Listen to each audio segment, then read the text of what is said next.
No livro de artes, vamos estudar o conteúdo das páginas 87 até 89. A atividade hoje é uma atividade prática, como eu já pedi para que vocês reunissem o material. Mas antes, vamos ver e entender um pouco mais sobre esse tipo de arte chamado xilogravura, que foi mencionado inclusive na aula passada, quando falamos de cordel. Xilogravura. A imagem ao lado mostra a xilogravura, uma técnica típica do cordel, em que se reproduz um desenho, e nessa técnica o artista grava a imagem em uma placa de madeira e depois a imprime no papel, em um processo semelhante ao de um carimbo. Outros materiais podem ser utilizados para a gravação, como pedras e também metal. Então vejam só, aqui nós temos uma placa de madeira que foi talhada, fazendo o desenho que o artista queria para representar na história. E sobre essa placa, ele passa tinta, né, tira o excesso, com um rolinho de esponja, né, ou com alguma esponja, e depois ele pressiona o papel por cima dessa madeira.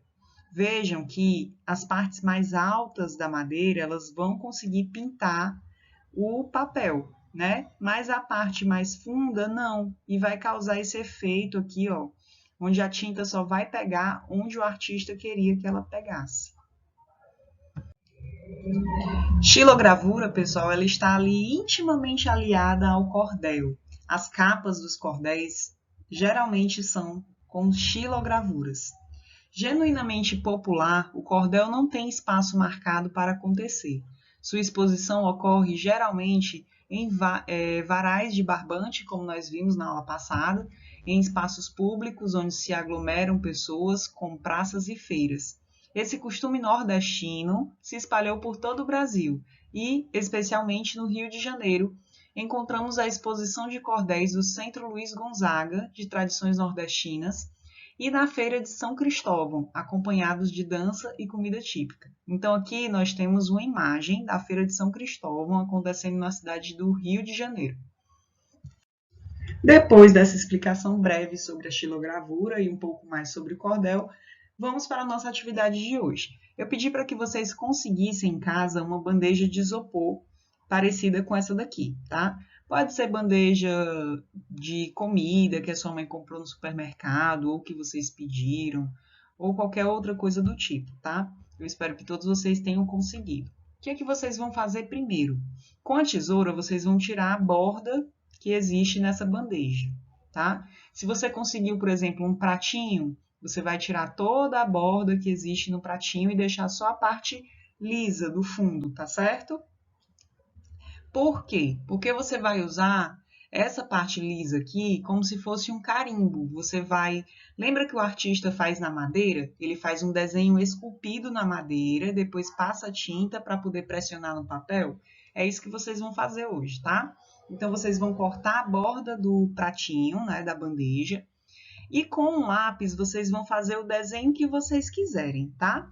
Então, vocês podem se inspirar em qualquer uma das histórias que nós lemos, inclusive na história de hoje, né? De hoje na aula de português.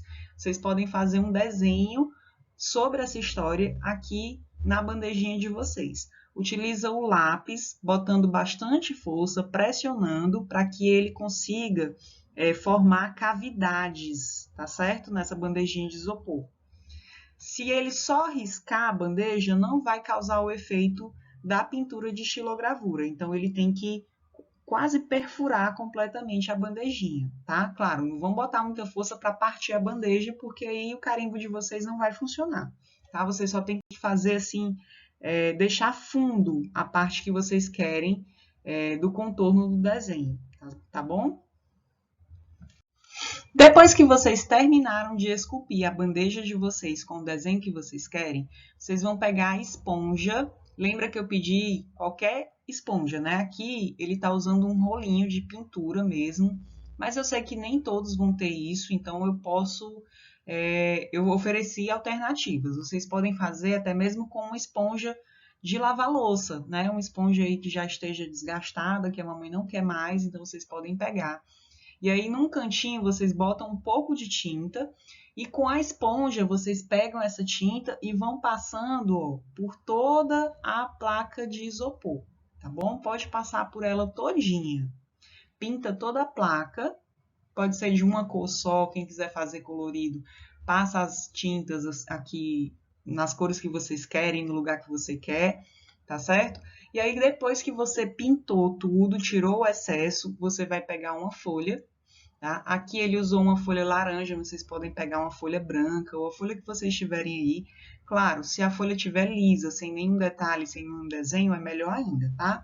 Então procurem uma folha branca, talvez até a folha do caderno de desenho de vocês. E aí vocês vão pressionar essa bandeja na folha. Se vocês forem utilizar o caderno de desenho, não arranquem a folha, certo? Peguem a bandeja e pressionem direto no caderno de desenho, para que a arte fique lá no caderno de vocês registrada, tá certo? Quando você for pressionar, é importante você apertar bem. Aqui ele está usando uma colher, né? Mas eu acredito que até com a mão dá certo. Eu já tentei, já fiz essa atividade em sala de aula. Então você pressiona com a mão e vai dar super certo. Quando você tirar, olha só o efeito que dá, ó. Toda a tinta saiu da bandeja, mas olha como ficou no papel. As partes que ficaram fundas, né, que ela fez o risco com o lápis, não pegou tinta, né? E isso formou o desenho no papel. E esse tipo de pintura, esse tipo de arte é o que a gente chama de xilogravura.